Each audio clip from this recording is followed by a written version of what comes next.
Галәмнәрне юктан бар кылып, безне үзенең шиксез нигъмәтләрендә яшатучы Раббыбыз Аллаһка мең шөкерләребез, мактау һәм улуглауларыбыз булсын. Безгә хак динебезне өйрәткән, безнең өчен иң хәерле үрнәк булган, сөекле пәйгамбәребезгә, күңел түрләребездән чыккан дугаларыбыз, Аллаһның сәламе һәм салаваты булсын. Аллаһ Тәгалә Qur'an-ı Kerim'de әйтә: Əuzu billahi mineşşeytanirracim. Allahu'llezî halaqakum, thumma razaqakum, thumma yumitukum, thumma yuhyikum. Allah ул шул кем sizlerni юктан бар кылды. Аллаһ Тәгалә һәр беребезне юктан бар кылды. Вәләм таку шай'a. Һәм икенче бер аятта килгән кебек, син бер кемдә түгел идең, син бер нәрсәдә түгел идең. Аллаһ безләрне юктан бар кылды. Шуннан соң безнең бөтен тормышыбыз дәврендә безгә кирәк булган һәр бер ризыкны Аллаһ Тәгалә үз өстенә алды. Thumma razaqakum ди. Ул сезне юктан бар кылды, аннары соң сезне ризыкландырды ди. Һәр бер ризык,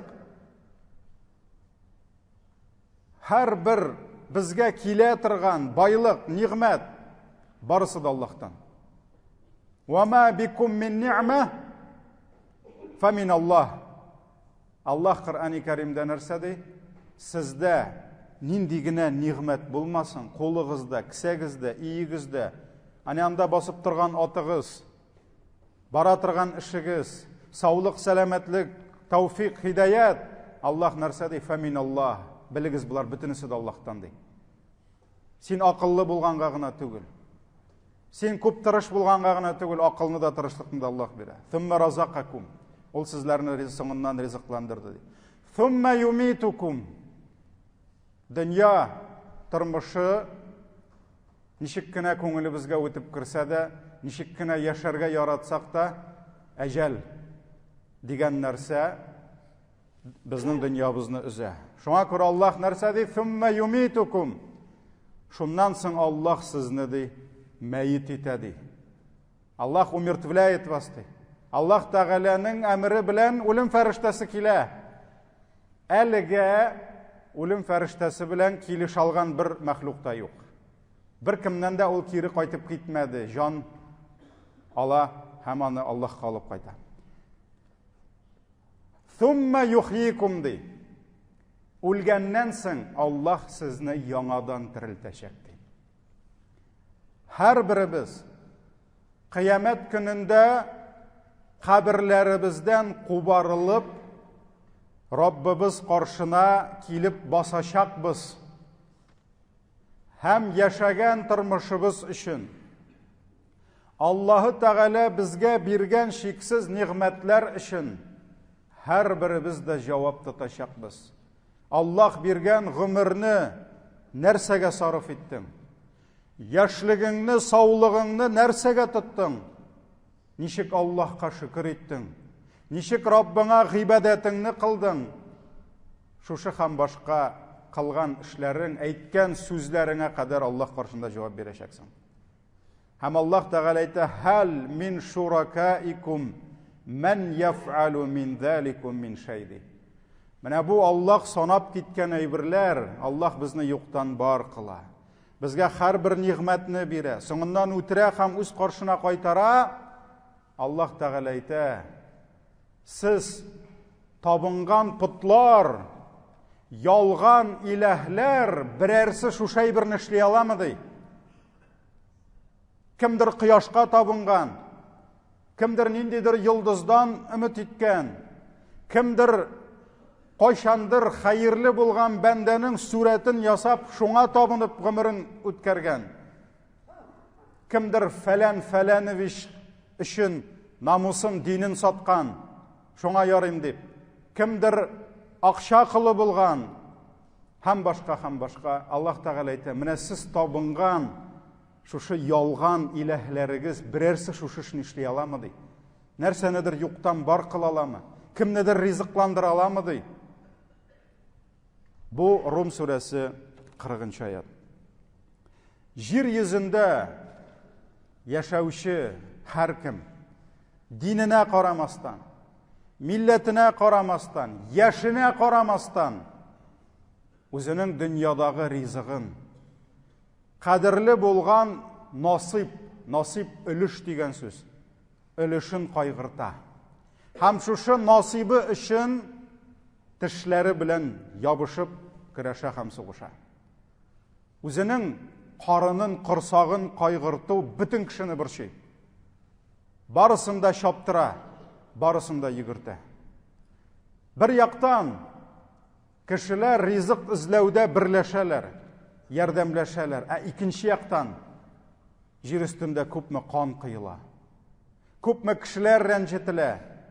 Күпме кешеләрнең Аллаһ куйган шикләре бозыла. Менә ул бүген психологлар әйтә торган личные границы. Нәрсә ул? Аллаһ куйган шикләр. Син ул шикләрне бозырга хакың юк. Твои личные границы заканчиваются там, где начинаются личные границы другого. Аллаһ Тәгалә харам кылды кешенең ризыгын, малын, канын. Аллаһ Тәгалә харам кылды, дәрәҗәсен харам кылды икенче берәүгә. Шуңа күрә карагыз, күпме бузыклык, күпме рәнҗетүләр, күпме золымлык кылына җир өстендә, ризыгымны арттырам дип. Шайтан белә безнең бөтен слабы якларыбызны. Менә безнең зәгыйфлегебез, без дошманыбызны белмибез. Безнең бүген дөнья куып вакытыбыз юк, Раббыбыз Аллаһны өйрәнергә дә. Без әле Аллаһны өйрәнү генә түгел, без әле иң зур дошманыбыз, без шайтанны должны изучать. Шайтанны Аллаһ ризалыгы өчен өйрәнергә кирәк аятлардан, хадисләрдән, галимнәрнең язган хезмәтләреннән. Дошманыңны белү аңа каршы торырга безгә ярдәм итә. Без шайтанны белмибез. А шайтан каждого изучает. Һәрберебезне белә. Һәрберебезнең көчле якларын белә. Һәрберебезнең зәгыйф якларын белә. Бер кашан да шайтан тимер ишеккә килеп башы белән бәрелми. Ул аны төртеп карый да аңлый, кеше бу яктан көчле. Ләкин ул белә, һәр кешенең слабы ишекләре була. Ул китә эзләп, теге ишекне, бу ишекне. Ул барыбер аны таба. Һәм шуннан кирип кешене һәлак итә. Шуңа күрә шайтан белә адәм баласының хаҗатын, потребность. Нәрсәгә? Ризыкка. Шайтан белә һәрберебезнең ичендә нәфис аңа җитми бер кашанда. Шуңа күрә шайтан кытырта, вәсвәсә кыла шушы ризык белән. Һәм һәр вакыт безнең күңелебезгә борчу сала. Дөньяда нәрсә генә барса да тотына кытыртырга. О, былай булсак биттек. О, былай булсак ачка үлербез. Ярый сиңа күп калмаган инде. Ну балаларың нишләр микән? О, битте йокы. Битте тормышның рәхәте. Табыны тулы ризык. Ул йоклый алмый ризыгым бетә дип. Тукта, табыныңдагы ризыгыңны аша да Аллаһка шөкер ит. Калганын Аллаһ үзе бирер. Юк, шайтан вәсвәсәсенә бирелә. Шуңа күрә Аллаһ Тәгалә безне кисәтте. Бакара сүрәсе 268 аят. Нәрсә диде Аллаһ Тәгалә? Билегез диде. Знайте, аш-шайтан яидукумул фақр ди. Шайтан всегда будет пугать вас нищетой ди, нуждой ди. Фақирлек белән һәр вакыт сезгә, һәр вакыт әйтеп торачак, вәгъдә биреп торачак. Хәтта бүген күп кенә кешеләр ни өчен мәчет, дин юлын дөрес икәнен аңласалар да куркалар. Мәчеткә килсәм, бизнесым бетәр. Тегендә рибадан әйбәт кенә кирип тора иде, ул да харам бит әле. Кибеттә аракы сатылып тора иде, ансы да харам бит әле. Ой, бер нәрсә ярамый. Шуңа күрә давай килмим инде. Шайтан һәр вакыт нишләячәк? Безне куркытып, кытыртып торачак. Нәрсә белән? Фақирлек белән. Ашка үләшәксең. Ашка үләшәксең. Хәерче булачаксың. Ва я'мурукум бил фахшади. Һәм сезне һәр вакыт фахишлек, бузыклыкка этәрер ди. Фақирлектән, ризыкны югалтудан курку ул борынгы заманнардан булган кешеләрнең слабыстлары, зәгыйф яклары. Пәйгамбәрбез саллаллаху алейхи ва саллям килеп керә мәчеткә, каядыр килеп керә. Бер төркем кешеләр сөйләшеп утыралар. Нәрсә турында? Фақирлек турында. Фақирлек турында, сахабалар. Шуннан соң Пәйгамбәр саллаллаху алейхи ва саллям ишетеп ала да, нәрсә ди? Сез әллә ди фақирлектән куркасызмы ди? Вы что, боитесь нищеты ди? Кем курыкмый? Күп кеше курка. Шуннан соң әйтә, валлаһи ди Пәйгамбәрбез, Аллаһ белән ант итеп әйтәм ди. Килер көннәр ди. Бу дөнья үстегезгә яңгыр булып явачак ди. Обрушится на вас ди, дөньяның байлыгы ди, дөньяның ризыклары ди. 21-нче гасырда яшибез. Явамы? Нинди генә ризык юк бүген. Бүтән дөньяның нинди материгында үсә, җиләк, җимеш, тәм-том синең табыныңда бүген. Һәм шул тәм-томны кая? Монсы Аргентинадан, монсы Мароккодан, монсы Кытайдан, монсы Эквадордан. Һәм бу җимешләрне ашар өчен министр булырга кирәкме? Олигарх булырга кирәкме? Кай вакыт бананның бәясе бәрәңгедән арзан була. Пәйгамбәрбез әйттеме? Килер көннәр ди, дөнья үстегезгә яңгыр булып явачак. Ләкин другая сторона медали. Нәрсә диде? Йөрәгегезне шушы дөнья гына туры юлдан аздырачак ди. Менә шушы дөнья рәхәте, шушы дөнья ризыклары, дөнья малы сезнең йөрәгегезне туры юлдан аздырачак ди. Бу хадис Ибн Маҗа риваятларында килә. Килдеме Пәйгамбәрбез әйткән сүз? Килде җәмәгать. Бүген кеше байлык дип, малым дип, ризыгым дип акылдан шаша. Туган белән әрләшә. Дусны хыянат итә. Шуның белән ризыгымны арттырам дип өмет итә. Ләкин без мөселманнар Аллаһка иман китердек. Аның безгә билгеле һәм билгеле булмаган исемнәренә иман китердек. Аллаһының 99 исемнәренең берсе Ар-Раззак. Ризыкландыручы гына түгел, Ар-Раззак дигән сүз һәр даим, һәр минут, һәр секунд ризыкландырып торучы дигән сүз. Ал-Гаффар дигән кебек, һәр даим гафу итеп торучы. Безне бит бер гафу гына җитми. Без аны бит гел җыябыз гөнаһларны. Шуңа күрә безгә Аллаһның һәр заман гафу итеп торуы кирәк. Кичә гафу иткән безгә бүгенгә бармый. Безне һәр вакыт гафу итеп торырга кирәк. Шуңа күрә Аллаһтан һәр вакыт сорап торабыз. Шуңа күрә Ар-Раззак дигән сүз һәр сәгать, һәр минут, һәр секунд, һәр мизгел Аллаһның ризыгы килеп тора. Менә үпкәң сулыймы? Менә хәзер бу бит Аллаһның ризыгы. Бу бит ризык сиңа. Йөрәгең сугамы? Йөрәккә кирәк булган әйберләр керәме? Бүтән әгъзаларың эшлиме? Күзең күрәме? Колагың ишетәме? Менә сиңа ризык килеп тора. Ул бит ашаган тәлинкәдәге аш кына түгел, ипи алчыгы гына түгел бит ул. Синең һәрбер әйберең ризыгың. Бүген организмың тотып торамы? Менә 1 секундка тотса йыгыласыз. Мин дә йыгылам Бу да ризык, Аллаһ тотып тора. Саулыгыбыз, бүтән әйберебез эшли. Шуңа күрә Аллаһ Тәгалә Коръәндә нәрсә диде? Инналлаһа хуар-раззак.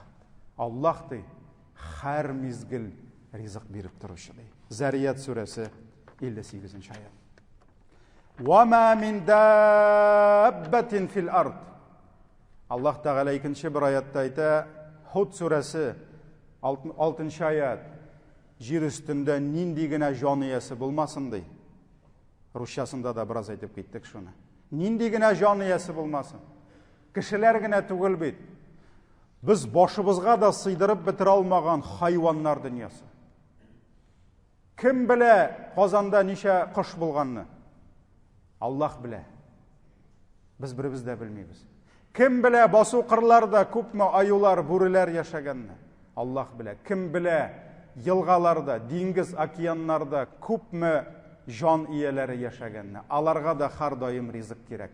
Шуңа күрә Аллах нәрсәде жер үстендә ниндигенә жан иесі болмасын, илля алаллахи ризқуха. Har бірсінің ризығын Аллахы Тағала үз үстіне алды ди. На себя взял ди. На себя взял ди. Обязанность обеспечивать его ризқын ди. Har бірсінікін алды. Шуңа күрә сенің үзіңні да, сенің қатыныңны да, сенің har бір балаңны да Аллахы Тағала ризықландырушы. Хам сен алып қайтасың, әти боларақ ғайләңе Аллах сеңа берген ризықны, аларның ризығын. Шуңа күрә біз айтабыз бит, қайбір егетләргә, илән, бәрәкәтің артыр, балаң туған сайын ризығың келер ди. Ол бит нәрсә дигән сүз? Менә синең насыйбың хәзер синең кесәңдә. Синең сәүдәңнән килә, бу синеке. Синең гаиләңдә хатының барлыкка килгәч, хатыныңның ризыгы да синең кесәңдә була. Аллах биргән аның ризыгы син аңа бирәсең. Har bir балаң туган сайын синең ризыгың ни өчен арта? Чөнки аларның ризыгы сиңа килә. Аларга булган лимит сиңа төшә. Чөнки син җаваплы алар өчен. Шуңа күрә har берсенең ризыгы Аллах кулында ди. Һәм әлхәмдүлилләh, Аллах Тәгалә Коръәни Кәримдә бик күп аятларда, сөйкле пәйгамбәребез үзенең бик күп хадисләрендә кат безнең исебезгә төшереп тора. Нәрсә дип? Ризык Аллах кулында. Ол бит мәчеттә генә түгел. Ул аятлар мәчеттән чыккач онытылырга тиеш түгел. Базарда җимеш сата торган кардәш, базарда җимешен үлчәгәндә белергә тиеш. Ризык Аллахтан. Аны алдап үлчәгәннән аның ризыгы артмый. Машина сатучы төне буе спидометрны әйләндерә икән, ул аңларга тиеш. Ризык Аллах кулында. Кеше алдап синең ризыгың артмый. Киресенчә нишлей? Әйе, бары килә язылган ризык. Ләкин харам белән килгән ризыкның бәрәкәте булмый. Шуңа күрә Аллаһы Тәгаләнең рәхмәте, ризык аның кулында. Хасанул Басри табигиннар арасында иң зур галимнәрнең берсе әйткән. Коръәндә дигән йөзләп урында, примерно дип әйтә. Уларны санап утырмаган, ләкин 100гә якын урында ди аятта. Аллаһы Тәгалә ди, мин сезне ашатам һәм ашатачакмын дип вәгъдә бирде ди. Примерно 100 обещаниесе бар ди. Һәм Коръәндә ди, бер генә урында ди шайтанның вәгъдәсе килә ди. Әш-шайтану я'идукумул фақр. Шайтан сезгә фақирлекне вәгъдә итә дип ди. Ничек без мөселманнар ди, Аллаһның 100 вәгъдәсен онытабыз да, шайтан бер ялганчының вәгъдәсен ишетеп ризык өчен кайгырабыз, харамга, гынахка, золымлыкка чумабыз ди. Шуңа күрә җәмәгать, Раббыбыз Аллаһ ризык бирүче. Ләкин Аллаһ һәр бер әйберне хикмәт белән эшләй. Аллаһ ар-Раззак, ул ризыкландыручы, Аллаһ әл-Хаким, мудрый. Шуңа күрә Аллаһ Тәгалә кешеләргә ризыкны биргәндә, аның башка сыйфатлары да бар. Ул хикмәтле, ул әл-Алим, һәр беребезне белүче. Ул әл-Хабир, һәр бер хәбәр аңа килеп торучы. Шуңа күрә Аллаһ Тәгалә хикмәт белән бирә. Һәр беребезгә дә. Анкабут, Үрмәкүш сүрәсе 62. Аллаһу ябсутур ризқа лиман яшаъу мин ибадиһи ва яқдиру ләһ. Аллаһ теләгән бәндәсенә ризыгын киңитеп бирә, ләкин теләгән бәндәсенә тарайта ди. Кемгәдер ризыкны Аллаһ күбрәк бирә, кемгәдер әзрәк бирә. Ризыгы буларга бирде дә, буларга калмады түгел. Юк. Аллаһның ризыгы шексез. Анда кризис юк. Шуңа күрә сөйклі пейғамбарыбыз нәрсе дейді, бүтін жиннәр, кішілер жиылып, бүтін тілегенін сұрасалар да, Аллах бүтін тілегенін берсе де, диңгізге батырылған іне, шул інені шығарғаш, інеге юышленіп, диңгізнің көпмі суы кемей, Аллахның ризығы шуның қадарда кемемес дейді. Шуңа күрә Аллах Тағала не үшін кімнәргәдір шиклетіп бере, кімгәдір саулығын шиклерәк бере, кімгәдір баланы әзірәк, кімгәдір күбірәк бере, кімгәдір 50 ел яшарға, кімгәдір 60, кімдір 90-да да өле алмай, кімдір 100-ге де жете. Әлік 1000 елда яшадылар. Аллах Тағала хикмәт иясы. Не үшін? Инна Аллаха бикулли шайин алим дей. Аллах һәр бір әйберне біліп тұрушы дей. Аллах һәр бір әйберне біліп тұрушы, ләкин кішінің нәфісі бу әйберне білмей. Не үшін білмей? Чөнки ул программа салынмаған ахыр нәтижесін қарарға. Нәфіс аңа хәзір керек. Аңа күп керек. А за последствия нәфіс не отвечает. Шуңа күрә кешеләргә күбрәк булса әйбәтрәк инде. Ул шулай уйлый бит. Күбрәк булсын ди. Аллах Тәгалә Мөъминнәр сүрәсенең 71-нче аятында әйтә: "Валау иттабa'al хаққу ахваахум", әгәр дә хакыйкать ди, если бы истина ди, следовало бы за их страстями ди. Кеше сораганда, миңа күбрәк бер дип, миңа күбрәк булса әйбәтрәк булыр иде дип. Ул бит аның нәфисе сорый. Аңа нәфисенә җитми. Аллаһ Тәгалә әйтә, әгәр дә хакыйкать нәфисләргә иярсә ди, Аллаһ Тәгалә әйтә, "Лафасадатис самавату вал арду ва ман фихинна" ди. Күкләр дә, җирләр дә, җир һәм күктә булган бөтен затлар да җимерелеп бетәрләр иде. Бөтен әйбер җимерелеп бетәр иде. Бөтенесенә күп кирәк. Берсенә дә җитми. Маңа да күп кирәк, тегеңә дә күп кирәк. Бер авыл мулласы әйтә, шундый гади мисал бу, ләкин шундый матур мисал. Хәзрәт ди, менә син шәһәрдән килдең, күбрәк укыгансыңдыр, минем бер сорауга җавап бир әле ди. Авылда көтү чыга ди. Элек бит исегездәме авылда көтү чыга иде. Хәзер инде авылда да чыкмый көтү. Авылда көтү чыга ди. Миңа киләләр дә, хәзрәт, дуга кыл, иртәгә яңгыр яумасын әле дип әйтәләр ди. Икенче көнне тагын киләләр ди. Хәзрәт, яңгыр яумасын инде безнең көнгә. Шуннан әйтәм ди. Сәмиха көн сайын яңгыр яумасын дип дуга кылсам, яңгыр кашан яуачаксың ди. Шуңа күрә җәмәгать һәркемгә кирәк, ләкин Аллаһ үзе белә, кемгә күпме бирәсен. Шуңа күрә бездә бит бала сораган һәрбер әйберне алмыйбыз. Бала сораган бөтен әйберне алмыйбыз бит, булмаганга түгел. Булмаганга түгел. Кичкенә бала кай вакыт аның гомеренә зыян сала торган. Ул аны аңламый, әти аңлый. Шулай берне сорый. Әти әйтә, туктале улым ди. Синең үсәсең бар әле, үскәч алырмын ди. Әти бит жадина түгел, әти мәрхәмәтле. Һәм әти белә, кичкенә малай белмәгән әйберне. Мәрхәмәтле булганга бирми. Бәндә сорый, Аллаһ бирми. Я Раббым, ник бирмисең ди? Син бит белмисең, бу әйберне Аллаһ бирсә, син ул хәлак итәчәк. Шундый шады бит бу кыз, шундый гашык булды, юк кияүгә чыкмый миңа. Я Раббым, бирди, менә миңа шул кирәк ди. Аллаһ Тәгалә, мин бит сиңа менә монсы, юк миңа ансы кирәкми ди. Миңа менә монсы кирәк. Соң ул синең хәсрәтең бит. Ул синең гомереңне җимерәчәк, яки киресенчә. Кыз баланың шул хәтлек аңа кияүгә чыгасы килә. Юк, барып чыкмады, нәрсәдер булмады, үпкәләде. Аллаһ бирмәде, күпме дуга кылып. Ул бит синең хәсрәтең. Син Аллаһтан сорадың, Аллаһ сине сакладаннан. Ул сиңа башкасын әзерләгән. Шуңа күрә әти дә бирми, Аллаһ та бирми бәндәләренә. Әтинең мәрхәмәтенә карый, әнинең мәрхәмәтенә карый. Аллаһның безгә булган мәрхәмәте зура. Шуңа күрә җәмәгать Аллаһ Тәгалә әйтә: "Валау басаталлаһу ризқа ли'ибади", әгәр дә Аллаһ җирдә яшәгән бөтен бәндәләренә дә, һәрберебезгә дә күп итеп бирсә, әйдәгез, кемгә күпме кирәк? Сорагыз. Күпме кирәк, күпме сорыйсыз, Аллаһ бирә. Аллаһ Тәгалә әйтә, әгәр дә Аллаһ бөтен бәндәләренә күп итеп бирсә ди, ла багау фил арди ди. Ул бәндәләре җир өстендә озып бетәрләр иде ди. Это не привело бы к добру. Аллаһ Тәгалә хәерле булса бирер иде.